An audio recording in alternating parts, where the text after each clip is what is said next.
Who the hell's washing their car? Why is there always water right there?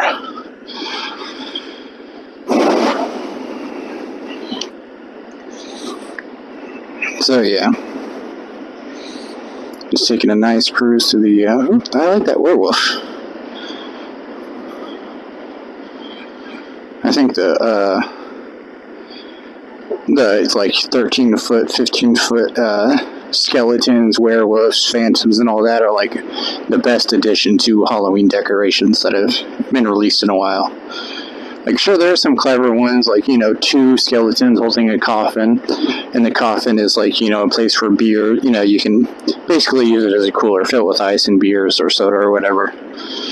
But, you know, those are just alright. I'm a big fan of huge, like, monstrous sized, yep, see?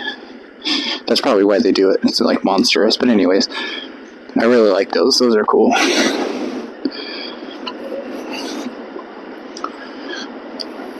For the longest time, I was like totally against helmets, you know, just for normal skateboarding, and I probably should have worn one when I used to do downhill longboarding on my land yachts. I did take a fall at like 35 miles an hour, and although I didn't bash my head on the concrete, just the, you know, the impact, like from going 35 to 0 in a short amount of time, gave me some lacerations in the mouth, and that took like a month to heal. No teeth, you know, got knocked out, but, you know, just the shock, you know, tore the inside of my gums and all that. My hand was messed up, you know, too. I got some road rash, but the lacerations from inside the mouth were more a cause of concern. And it just goes to show that, like, you know, there's more going on when you fall than just, you know, what you can physically see. That's why, like, you know, concussions are taken so seriously. It's like the unseen stuff is what you really got to worry about. So I highly recommend that people do their best to skate safely, especially if it's motorized, because I want them to keep skating and be around for the future.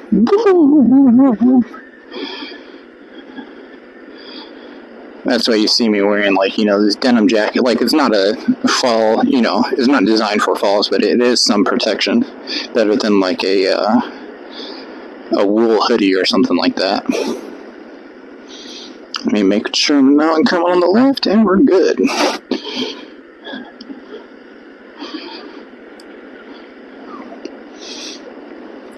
That's why you would not believe how much I spent on this helmet. There's someone riding without lights. You might not be able to see them. Left, right, good. Probably not the best idea. Especially when you're on a bike. You're kind of locked in. You know, you can't just like jump off to one side and take a football dive.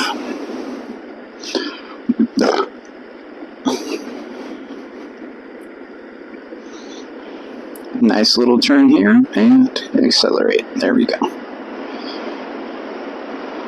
It's actually quite peaceful. So, and another thing you gotta watch out for that, you know, like is internal, that you don't even need to fall for, is your back muscles. Like, there's quite a bit of acceleration on these things if you really dial them up. So you want to be careful in that regard. And plus, you know, like, these triggers are super sensitive, so, you know, at the highest setting, like Corsa mode, which is track mode. So if, like, your feet aren't really planted in and you're not locked in the board, it'll just, like, almost be, like, swept out from under you, and that's how you can really torque your back. And if you're regular-footed, it's the back right, and if you're goofy-footed, it's the back left. And, man, does that hurt. You'll be out of commission for at least a couple days, and then be on recovery for, like, a week or two after. And that's just a minor disc herniation. So that's why I'm taking it mellow and just keeping it in sport mode, which is still plenty. It still gets the top max speed, still has good acceleration. It's just not, you know, like, you gotta lock your legs in. Okay, so I'm good on the right and good on the left.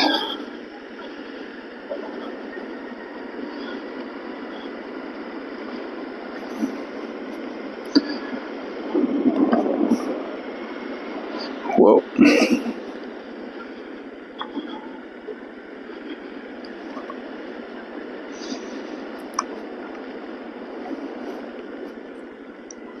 There's a stop sign there, so I can just go right. This is the back way. So I did, you'll never guess how much I spent on this helmet, but the reason I got it is because it's like over protection, and it's a full face helmet. It's got Bluetooth in it, so I can listen to music and intercom, so if like I'm doing a group ride and other people have Bluetooth comms, you know, we can all connect to each other and talk. You know, like they can be 100 feet ahead of me. It's line of sight, really, so as long as I can see them, we should be able to communicate. Be like, hey, I'm coming up on your left, you know, so they don't do some weird carving right when I'm passing and cause an accident. I think that's smart. Especially if you're doing, like, you know, a crew where you guys ride normally or often. Even more so at night. You know, you'd be like, hey, there's a fucking jackass in a car, you know, speeding through in the bike lane. Not maintaining their lane in the road, you know. Stuff like that. Oh, there's Jed.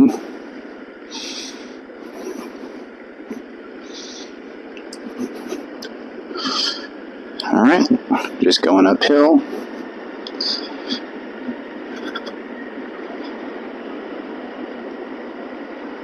Dun, dun, dun, dun, dun.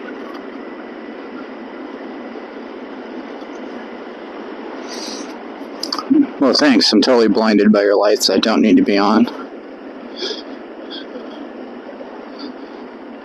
Not even in the car.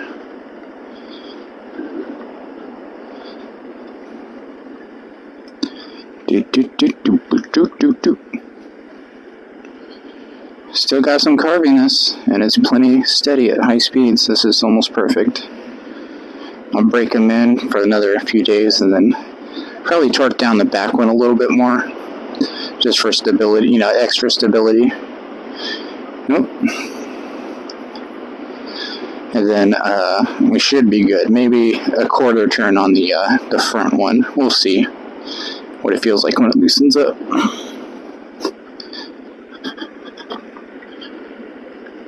Uh-oh. Oh, that's Dante's on her. Alright.